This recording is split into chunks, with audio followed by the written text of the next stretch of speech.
Mesdames et messieurs, ici Chage pour la review de l'épisode 7 de la saison 4 de My Hero Academia. Donc cet épisode, c'est la digne suite en fait de ce qui avait été amorcé cette saison. C'est un petit peu un épisode de transition puisque l'épisode en fait de la semaine dernière, c'était en fait Night Eye qui demandait à tout le groupe de Hero Pro en fait de récolter des informations sur les bases pour trouver Eri. Et ce qui est vraiment bien et ce qu'il faut saluer déjà avec cet épisode, c'est que comme d'habitude, My Hero Academia, ce qui est super lourd en fait dans cet animé, c'est le rythme. Mais le rythme, il est incroyable. T'as un épisode qui... Franchement, moi j'avais peur que cet épisode soit long en fait. Alors que non, en 5 minutes, tu vois les héros pros qui se baladent un petit peu partout et c'est plié en fait.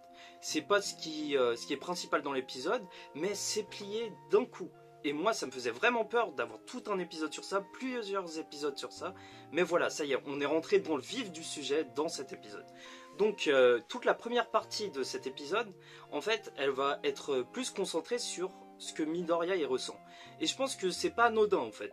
T'as toute cette partie qui est concentrée sur lui, et justement, toutes ces failles et tout, tu sens qu'il se sent vraiment mal par rapport à Eri. Et c'est normal, quand même, il aurait pu la sauver, il aurait pu régler toute la situation, mais comme Night Eye il le dira plus tard, c'est normal, maintenant ils sont plus préparés et ce sera que mieux. Donc tu vois qu'ils sont vraiment mal durant tout l'épisode, et heureusement ses camarades ils sont là pour l'aider, hein, il faut dire la vérité, et tu vois que ce qui est aussi intéressant, c'est de voir qu'à l'entraînement, justement, lui et tous ceux qui sont en apprentissage, d'ailleurs Tsuchikage il n'est pas là, mais je sens qu'il va revenir et il aura fait du lourd, hein. C'est sûr et certain, c'est un des MVP, hein, faut dire ce qu'il y a.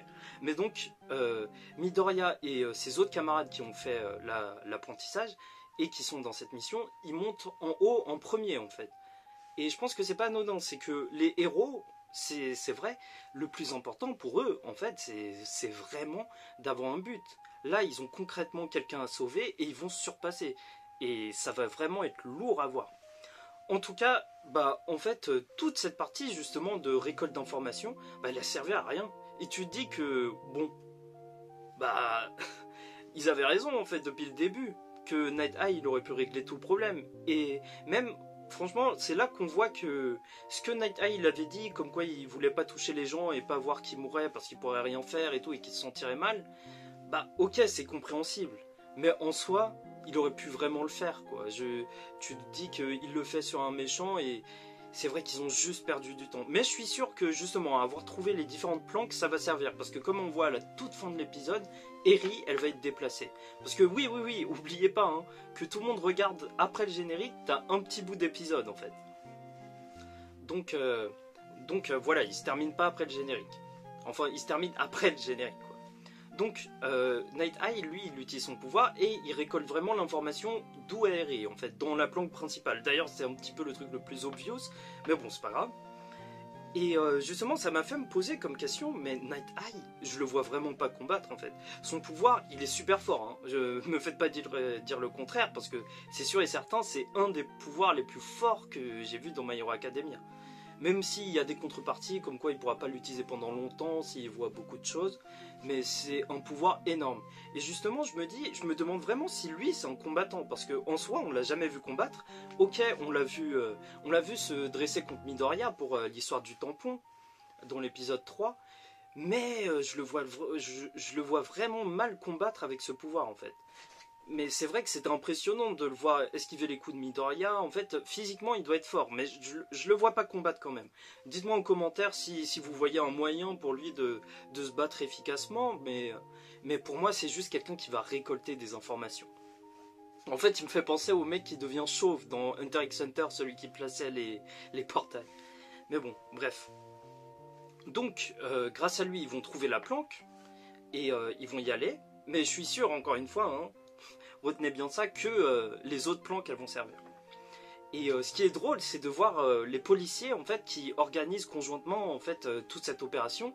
Et eux, en fait, ils vont pas arrêter de parler de leur mandat et tout, comme quoi ils vont lire le mandat avant d'entrer dans la maison. Et je pense que ça, c'est aussi super important parce que ça participe au fait que cette histoire, en vrai, elle est assez, elle est pas réaliste, mais elle est vraisemblable. Tu vois, t'es dans le monde de My Hero Academia, les règles, elles se font pas n'importe comment. Les héros, ils doivent aussi avoir des mandats pour arriver chez des gens, ils doivent tout faire dans les règles, et ça fait que même si ce petit point il est rigolo et tu te dis bon, on s'en fout un petit peu, bah ça participe au fait que c'est un vrai univers qu'on regarde. Et donc ils arrivent devant la maison, et là, pendant qu'ils lisent le mandat à l'interphone, bah tu vois le gros mec super baraqué et tout qui vient et qui déboule et qui défonce tout quoi. Et là, je pense que c'était un petit peu comme dans l'épisode de... Bah, comme dans la saison précédente, dans la saison 3, tu vois, quand ils avaient capturé Bakugo, là, bah, ils étaient dans leur bar, ils étaient en train de parler, et il y a quelqu'un qui a sonné et qui a dit oui, c'est le livreur de pizza. Et les méchants, ils ont fait quoi, le livreur de... Et là, directement, il y a tous les héros qui sont venus et qui les ont tous arrêtés. Et je pense que l'auteur, il a essayé de refaire quelque chose comme ça. Comme quoi, My Hero Academia, ça va toujours chercher à nous surprendre, entre guillemets, quoi. Le rythme, il est vraiment bien travaillé, t'as vraiment pas de moment lent, et tu peux vraiment être surpris par n'importe quoi. Comme quelqu'un qui parle à un interphone, bah, en fait, ça peut être une grosse explosion juste après. Et c'est intéressant de le voir. Après, je pense que c'est beaucoup moins réussi que dans la dernière saison, parce que j'étais vraiment choqué quand le livreur de pizza, quand on entendait il y a un livreur de pizza, et boum. Mais là, quand même, le mec, il est super baraqué et franchement, il fait peur. Hein.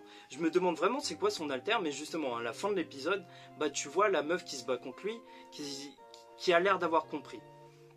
Et en tout cas, cette meuf, au début, en fait, quand je l'ai vue se transformer, je sais pas si vous avez eu la même réaction, mais je vois un gros bec comme ça, je croyais que c'était lui, en fait, je croyais que c'était le mec.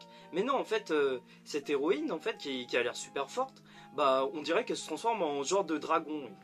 Donc tant mieux, hein, elle a l'air super cool et tout, et j'ai hâte justement de voir à quel point elle est forte. Et en tout cas, toute cette première partie, en fait, sur l'introspection de Midoriya et tout, et de Mirio aussi, parce qu'il ne faut pas l'oublier, lui aussi il se sent mal, et même si on a moins de passages sur lui, où on voit qu'il se sent mal et qu'il regrette vraiment, bah on voit des passages.